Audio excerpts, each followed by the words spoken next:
Hello and welcome to the latest episode of the Dressing Room Debrief, where Chelsea have made a return back to Champions League football with a disappointing 3-1 defeat against Bayern Munich at the Allianz Arena, home of our famous 2012 Champions League win.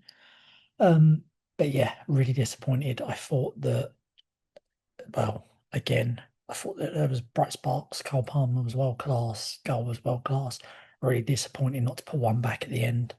Which was debatable whether he was offside, because if you look along the line, the back leg of the defender, I thought might have kept him on. Absolutely brilliant ball by Andre Santos. And another great finish. He was just, Cole Palmer doing what Cole Palmer does, carrying us. Superb, world class. But I'm sick and tired of saying it.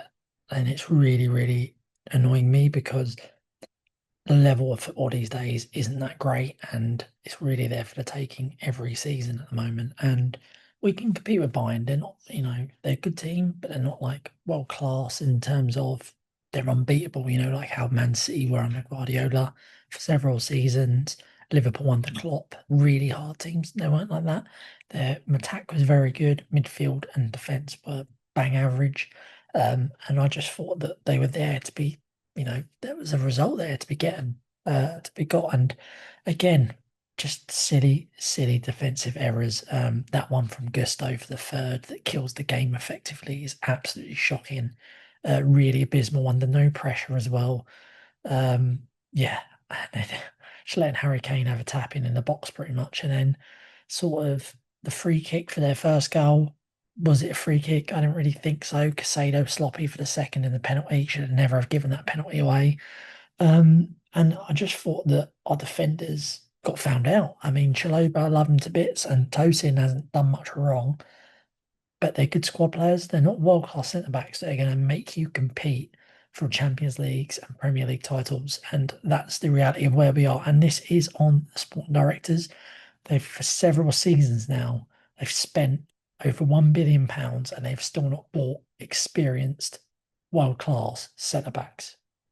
And, it doesn't take a salary of however many millions they're getting or thousands they're getting a year to know that Chelsea have a squad that's there or thereabouts. You just need to add certain players like a world-class keeper, although Robert Sanchez was class yesterday. I'll get back on that in a minute.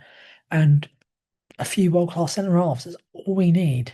And I just don't understand why we keep buying youngsters, and it's like a revolving door of, or buy a youngster, sell another youngster, like getting Gittins in, selling Madueke, and it's just like constant, and it's really fucking frustrating because it's there to the taking. Like, we're there or thereabouts now with a team. We just needed centre backs, and there's so many windows going by. And even Maresca this summer, once he lost Colwill, came out and said for the first time, and I was like, fair play to him, that we need another defender. And we've been crying out for it since Thiago Silva left. Even when Thiago Silva was there, we needed some world-class additions. And yeah, it's just really annoying now. And I don't know what Andre Santos has to do to start. He's a Brazil international now. And I don't know why Maresca doesn't really like playing him.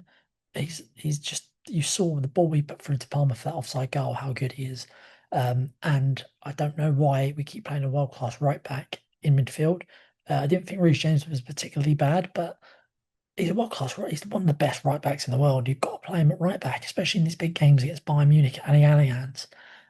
And I just feel like Enzo has had a bad start to the season, and Santos and Casado give you legs, which you need in a big game like that, to get about the pitch.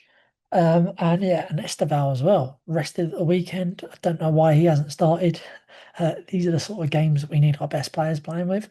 So yeah, it's just really one of frustration, mainly the sporting directors, to be honest. And I would say that the only criticism I have of Maresca last night is that he was so slow at changing the game. Like when Bayern Munich came out that second half on top, before they scored the third, he should have read the writing on the wall and just changed it. Because the company tweaked it at half time because he realised that we weren't playing our usual way. And Maresca didn't react. And unfortunately, you got to react in these games. So, yeah, I mean, we've got a long way to go yet in the Champions League. Big games, Barcelona at home. Benfica now is huge against Mourinho. Come back at the bridge. We need to get some points on the board. And yeah, more importantly, we just need to start playing well and get momentum, because the season's about 4 or 5 games in now, and I still haven't seen, us show signs of, we're going to push on this year.